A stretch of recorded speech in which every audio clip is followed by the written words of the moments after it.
అందరికీ నమస్కారం. మనకు Ongole two town police station లిమిట్స్లో నవంబరు 20వ తేదీ సంతపేటలోని సాయిబాబా టెంపుల్ వెనుకున్నటువంటి ఇన్మేట్స్ ఆబ్సెన్స్లో వాళ్ళందరూ ఇంట్లో లేనటువంటి సమయంలో పురాణం నరసింహమూర్తి గారు అని చెప్పేసి వాళ్ళ ఇంట్లో ఒక మనకు HB offence, house breaking offence report చేయటం జరిగింది. అయితే ఈ కేసులో మనకు ఫింగర్ ప్రింట్స్ కూడాను రావటం జరిగింది.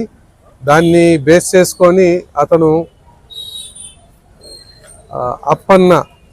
అప్పన్న అని చెప్పేసి ఒక అతన్ని మనం ఐడెంటిఫై చేయటం జరిగింది, కస్తూరి అప్పన్న.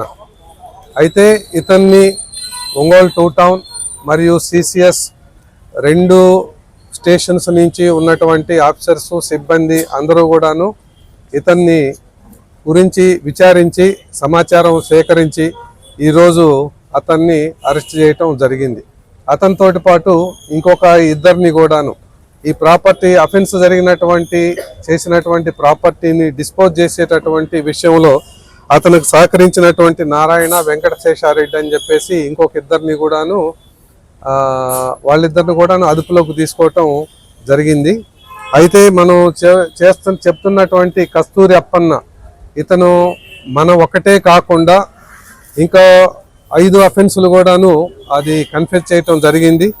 ఒకటి మండపేట, అంబేద్కర్ కోనసీమ జిల్లాలోని మండపేట రూరల్ పోలీస్ స్టేషన్ను, అట్లాగనే నెల్లూరు జిల్లాలోని నవాబుపేట పోలీస్ స్టేషన్ లిమిట్స్లోను, కాకినాడ జిల్లాలోని పెద్దపూడి మరియు ఇంద్రపాలెం అనే 2 పోలీస్ స్టేషన్ పరిధిలోను, తర్వాత వెస్ట్ గోదావరి జిల్లా తాడేపల్లి గూడెంలోను ఇన్ని చోట్ల అఫెన్స్ చేయటం జరిగింది.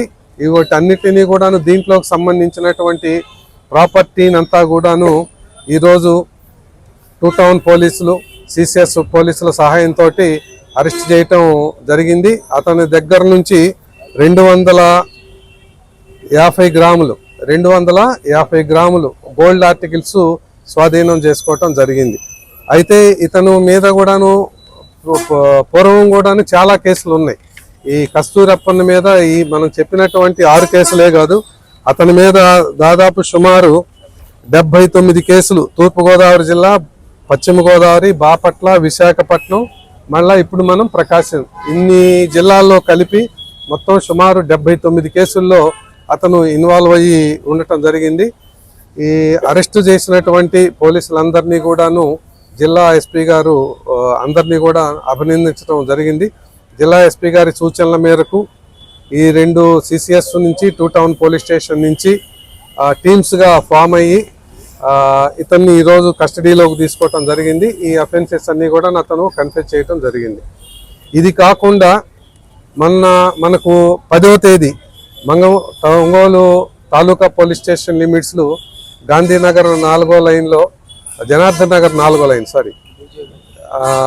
ఎస్ఎస్ఎన్ కాలేజీ వెనక పక్క ఉన్నటువంటి ఒంటరిగా ఉంటున్నటువంటి ఒక వృద్ధురాలి ఇంట్లోకి ఒక అతను ఒక పర్సన్ అడ్రస్ నిమిత్తం, ఎంక్వైరీ నిమిత్తం వచ్చినట్టుగా మాట్లాడి ఆమె ఒంటరిగా ఉంది, ఇంట్లో ఇంకెవరూ లేరన్నటువంటి విషయాన్ని గమనించి మళ్ళా కొద్దిసేపటికే వచ్చేసి ఆమెను మంచినీళ్ళు కావాలని చెప్పేసి అడిగాడు. ఈ లోపల ఆమెకు ఎందుకనో కొంచెం డౌట్ రావటం జరిగింది. ఈమె తలుపు వేస్తున్నటువంటి సమయంలోనే ఇతను తోసుకొని లోపలికి వెళ్ళటం, అతను తీసుకొని వచ్చినటువంటి కొంచెం మనకు ఎక్రిలిక్ ప్రోడక్ట్స్ అంటాం, మనం అంటించేదానికి ఉపయోగించేటటువంటి ఒక టైప్ ఆఫ్ లిక్విడ్ కెమికల్, దాన్ని కర్చీఫ్ మీద వేసుకొని వచ్చినటువంటి అతను ఆమె ముక్కు దగ్గర పెట్టేటప్పటికి ఆమె కొద్దిసేపు స్పృహ కోల్పోవటంతో ఆ మెడలో ఉన్నటువంటి గొలుసును, సుమారు 3.5 సెవర్ల గొలుసును, తర్వాత చేతికి కూడాను 2 రోల్డ్ గోల్డ్ గాజులు ఉన్నాయి, అవి 2 బంగారం అనుకొని చెప్పేసి అవి కూడా తీసుకొని వెళ్ళటం జరిగింది. ఇది చేసినటువంటి వ్యక్తి ఎక్కడో దూరం నుంచి రాలేదు, మన ఒంగోలు టౌన్ నగరవాల్సే ఇస్లాంపేటకు చెందినటువంటి అబ్దుల్లా అని చెప్పేసి అతను కేవలం తన అప్పులు ఎక్కువైపోయి తన అవసరాల నిమిత్తం ఈ అఫెన్స్ చేయటం జరిగింది. అయితే కేవలం 2 రోజుల వ్యవధిలో అతన్ని 2 రోజుల వ్యవధిలోనే అతన్ని ఐడెంటిఫై చేసి ఈరోజు అతన్ని అరెస్ట్ చేయటం జరిగింది.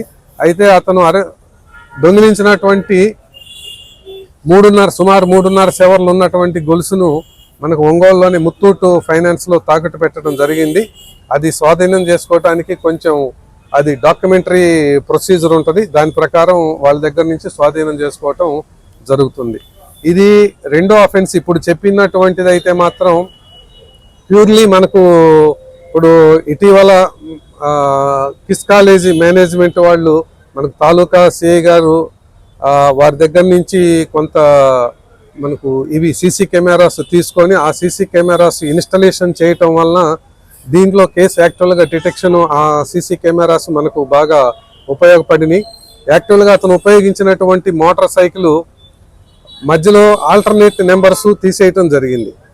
అంటే వెహికల్ ఐడెంటిఫికేషన్ లేకుండా ఉండేదానికోసం ఆల్టర్నేట్ నెంబర్స్ తీసేయటం జరిగింది. కానీ భగవంతుడు చాలా గొప్పవాడు. ఎప్పుడు కూడాను ఆ తీసేసినటువంటి నెంబరు ఉన్నటువంటి ప్లేస్లోనే దాని యొక్క మార్క్ అంతే ఉండిపోయింది. నెంబర్ అయితే తీసివేశాడు కానీ దాని యొక్క మార్క్ అంతే ఉండటం జరిగింది. ఆ నెంబర్ను బేస్ చేసుకొని మనం అతను ఎవరు అన్నది మనం ట్రేస్ చేయటం జరిగింది. అతన్ని ఈరోజు తాలూకా పోలీసులు అతను అరెస్ట్ చేయటం జరిగింది. అతను ముత్తూట్ ఫైనాన్స్లో పెట్టినటువంటి రిసిప్ట్ కూడాను అతని దగ్గర మనకు లభించడం జరిగింది. వీళ్ళను కూడాను ఎస్పీ గారు కొద్ది రోజుల్లోనే మనకు రెండు రోజుల్లో అఫెన్స్ను ఎలా జరిగిందన్న దాన్ని డిటెక్ట్ చేసి ముద్దాయిని పట్టుకోవటం వలన వారందరినీ కూడాను ఎస్పీ గారు కూడా అభినందించటం జరిగింది. ఈ కేసెస్కు సంబంధించి ఇది సమాచారం.